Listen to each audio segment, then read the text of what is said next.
RRF Caserta, South Italy. News in English.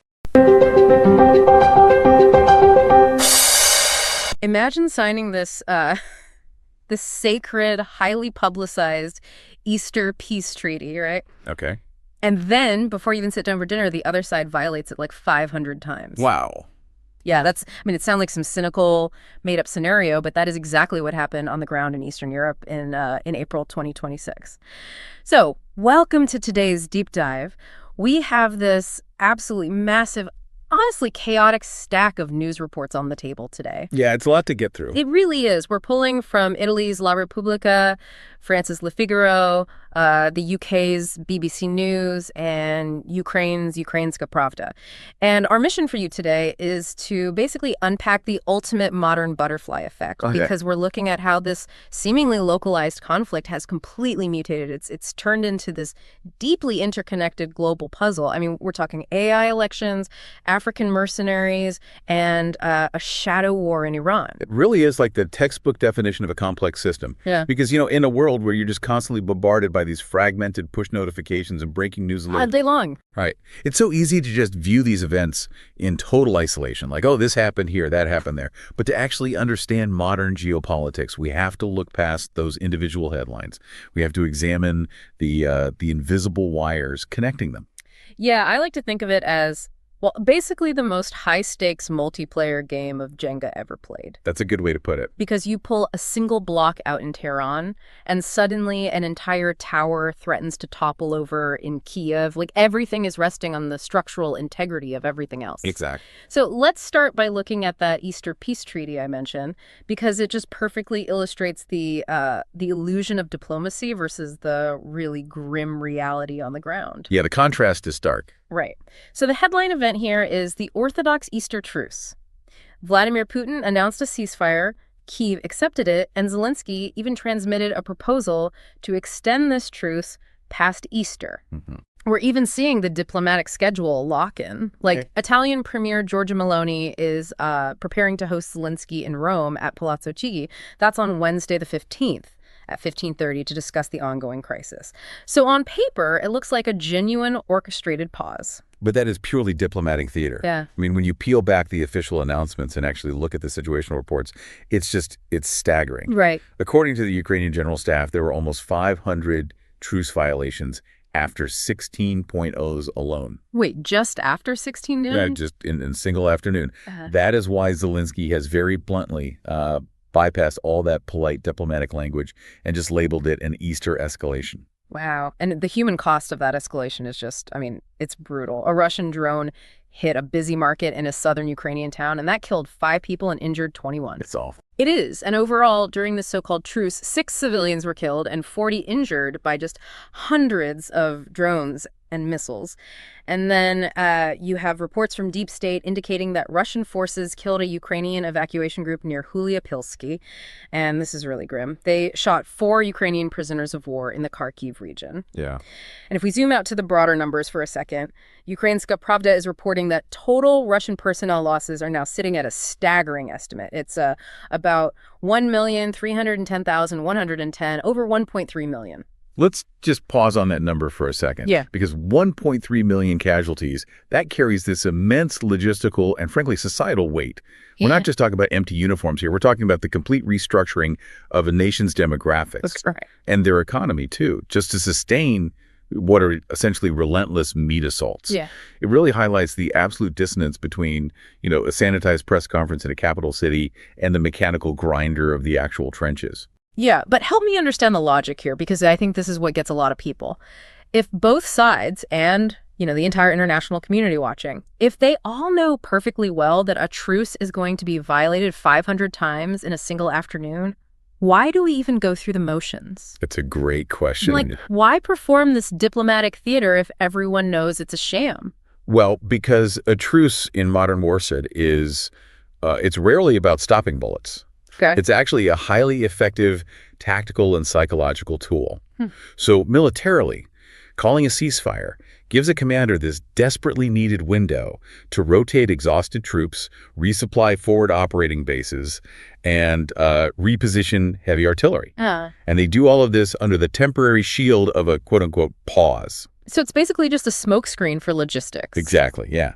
And politically, it's all about controlling the global narrative. The side that declares the truce gets to project this narrative of benevolence, right? Right, like, we tried for peace. Precisely. And then when the inevitable violations occur, because, let's face it, both sides are jittery and trigger-happy, they can immediately weaponize those violations. They point fingers, they claim the moral high ground, and they accuse the other of breaking this sacred peace. So the truce isn't a bridge to peace at all. It's just another weapon in the arsenal. Exactly. And that actually brings up a really fascinating point about who is holding those weapons. Because the sheer scale of those 1.3 million casualties you mentioned, it's forced this massive shift in how this war is being fought. It really has. We're seeing the total globalization of the front lines. So the BBC just confirmed, this was via a leaked message, that military contractors from Cameroon have actually been killed fighting in this war. Right. And Kenya's foreign minister publicly stated that more than 250 Kenyans have gone to fight for Russia, and mostly willingly. So how does a local conflict in Eastern Europe suddenly involve hundreds of fighters from sub-Saharan Africa? It basically comes down to the mechanisms of a globalized gig economy, but applied to warfare. Wow. Yeah, historically, a nation relied on its own citizens, right? Usually through a draft or a standing army to fight its battles. But when you suffer over 1 million casualties, domestic mobilization becomes, well, politically toxic. Of course. So the state taps into this global reservoir of manpower through encrypted apps like Telegram, for instance, and these international recruitment networks. They can offer signing bonuses and salaries that are honestly life-changing in developing economies. Right. The money's just too good to pass up. Exactly. So whether these fighters are driven by economic desperation or, ideology, they fill these critical gaps without the political fallout of a domestic draft. It's literally outsourcing combat. But what's wild to me is that we're seeing this exact same crowdsourcing dynamic on the civilian side, mobilizing for Ukraine. Yes. Like, there's a former UK TV wildlife producer who was completely retrained to save lives in war zones. That's incredible. Right. And there's this civilian ambulance packed to the brim with aid by a charity, making a 1,650-mile or 2,655-kilometer journey from the UK directly to Kyiv, specifically for Easter Sunday. And then there's this man named Mark Stevens who is personally delivering handmade candle stoves to provide heat and light for Ukrainians who are surviving without power. And that civilian counterpart is just as crucial to understand, because what it shows is that the state is losing its monopoly on who supplies the war. Yeah. It sounds less like, a 20th century clash of traditional national armies and way more like a crowdsourced conflict. Combatants are outsourced to the global free market, and logistics are just being propped up by civilian GoFundMe campaigns and handmade stoves. Exactly. But, doesn't that imply a fundamental failure of state logistics? Like, if you're relying on a guy named Mark making candle stoves, hasn't the traditional military supply chain basically broken down? I wouldn't call it a breakdown as much as an adaptation. Okay, how so? Well, the scale of modern warfare consumes resources so much faster than any single state bureaucracy can actually produce them. So what we're seeing is that global communication allows individuals to bypass their own governments entirely. Right. They can directly influence a foreign battlefield. Globalization hasn't just transformed supply chains for consumer electronics.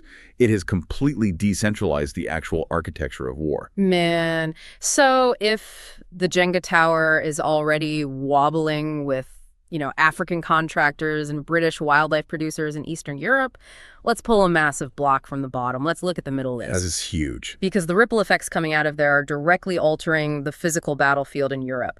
So right now, there are current talks happening between the U.S. and Iran and Pakistan. And the diplomatic readout claims they ended with a, quote, positive atmosphere.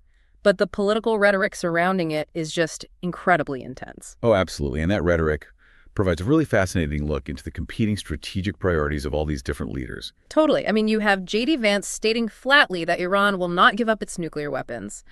Then Benjamin Netanyahu is warning that the campaign against Iran isn't over. And Donald Trump is claiming that the result of the talks doesn't even matter because, quote, we won. It's a total whirlwind of posturing. It really is. But if we strip away the politics, what is structurally happening beneath the surface there? The structural reality is an arms escalation that deeply, deeply concerns global intelligence. Like what? For instance, CNN is reporting that China is preparing to send new advanced air defense systems to Iran. Oh, wow. Yeah. And simultaneously, U.S. intelligence is sounding alarms over Iran's underground missile arsenal, which, by the way, is largely shielded from conventional satellite surveillance and precision strikes. Okay, so if you're listening to this, you might be wondering, okay, that's a tense situation in the Middle East, but how does that affect the drones hitting markets in Ukraine? Right, the connection. Yeah. Well, Zelensky actually revealed that his Western allies specifically asked him to scale back attacks on Russian energy infrastructure. Why? Because the escalating shadow war with Iran is already causing global oil prices to soar. And this right here is the perfect illustration of interconnected war economies.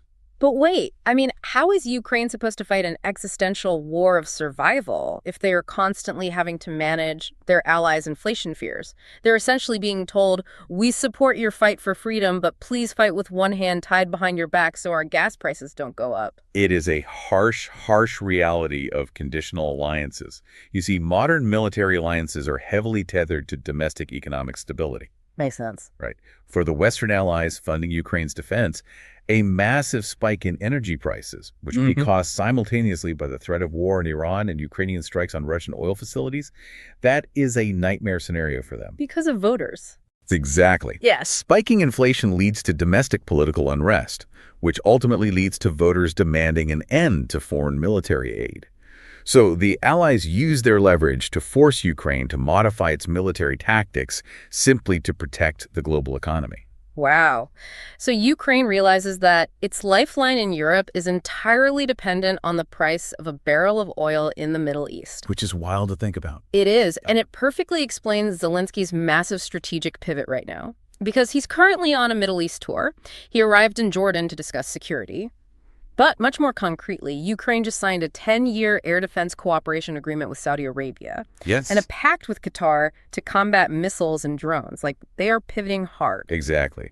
Recognizing that his Western support is super vulnerable to Middle Eastern energy shocks, Zelensky is essentially integrating Ukraine into the security architecture of the Middle East. Right. By sharing their hard-won drone defense technology and their battlefield intelligence with Saudi Arabia and Qatar, Ukraine is essentially paying for its own geopolitical insurance policy. It just proves that physical borders are entirely transcended by economic ones. So speaking of borders and leverage, let's pivot from the Middle East back to the very heart of Europe.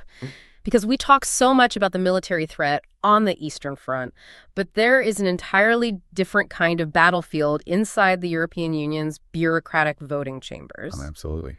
And right now, the primary source of that internal friction is Hungary's Prime Minister, Viktor Orban.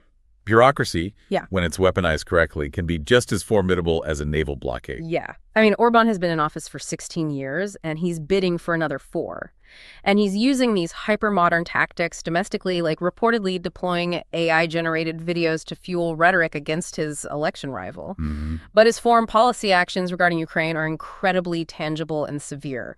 Orban has successfully blocked a massive 90 billion euro EU loan intended to support Ukraine. 90 billion. 90 billion. And on top of that, he announced a gradual reduction of gas deliveries to Kyiv, stating bluntly that Hungary will help Ukraine, quote, when we have our oil. It is a masterclass in exploiting a consensus-based system. And it goes beyond just blocking funds, too. Orban ordered the sequestration of millions of euros from a Ukrainian bank, an action that Zelensky flat out called banditry. Yeah, that was a strong word to use. Very strong.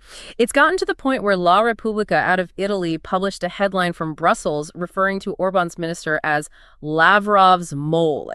Wow. We used an analogy earlier about Jenga, but honestly, the EU's unanimous voting system feels way more like 27 people tied together trying to escape a burning building. And one person is standing at the exit, hand on the doorknob, absolutely refusing to open it until the rest of the group agrees to lower his fire insurance premiums. Exactly. That is exactly what it is. It's sabotage by veto. But, I mean, does this mean the more existential threat to Ukraine isn't necessarily a Russian tank, but rather a pen in a boardroom in Budapest? In many ways, yes. And what is so critical to understand here is how the nature of leverage has evolved.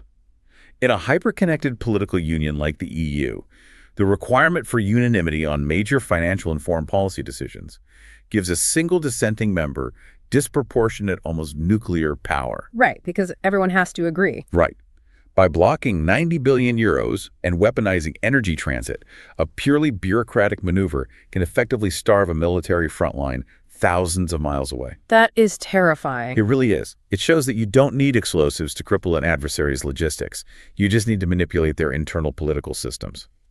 Veto power and energy blackmail have basically become primary theaters of modern conflict. Okay, if you are listening to this and feeling a bit of whiplash from the sheer complexity of it all, you are definitely not alone. Because looking ahead to where warfare is going presents the most bizarre contrast in this entire stack of reports. It's jarring, honestly. Very. On one hand, we have Zelensky and former U.S. General David Petraeus warning of a very dark, highly advanced future.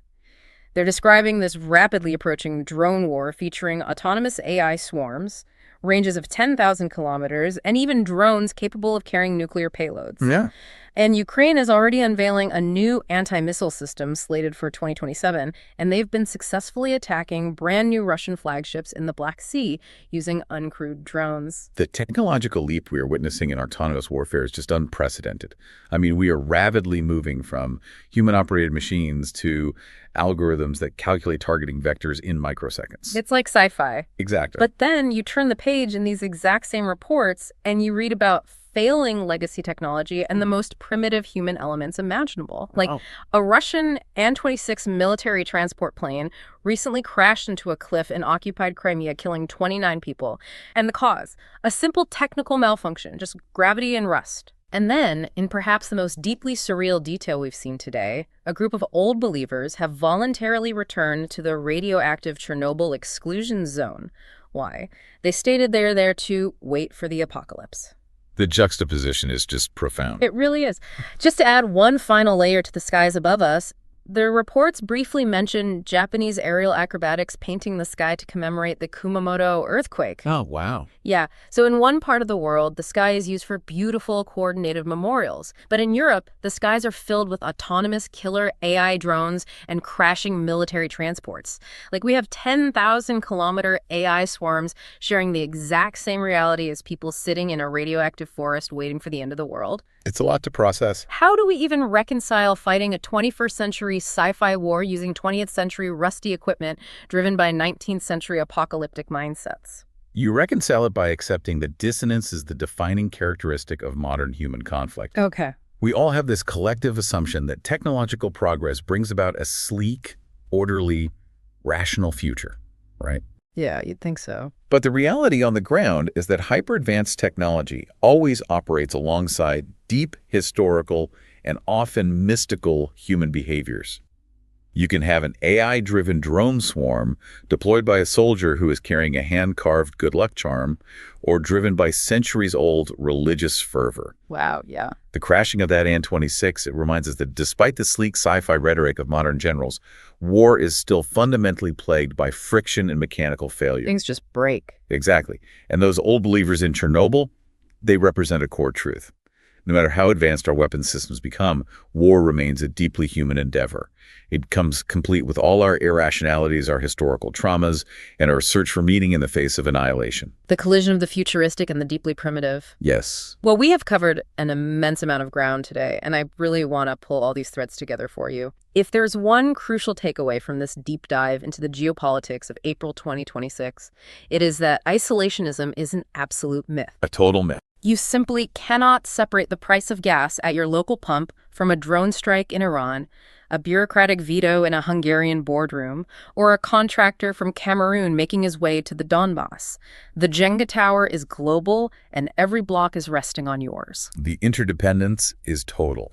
And this raises a vital point to consider as you digest everything we've discussed today. What's that? If a single localized conflict is now fought by African contractors, funded by European bureaucrats, constrained by Middle Eastern economics, and executed with AI-driven autonomous drones, do borders even exist anymore? Oh, wow. Or have we already quietly entered a new era of decentralized, invisible global war where the battlefield is quite literally everywhere? That is a heavy question, and that is exactly the question we will leave you to mull over today. Thank you so much for joining us on this deep dive. Keep looking past the headlines, keep pulling at those threads, and keep questioning the reality of those neat lines drawn on the map. We will catch you next time.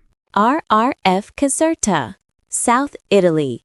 News in English.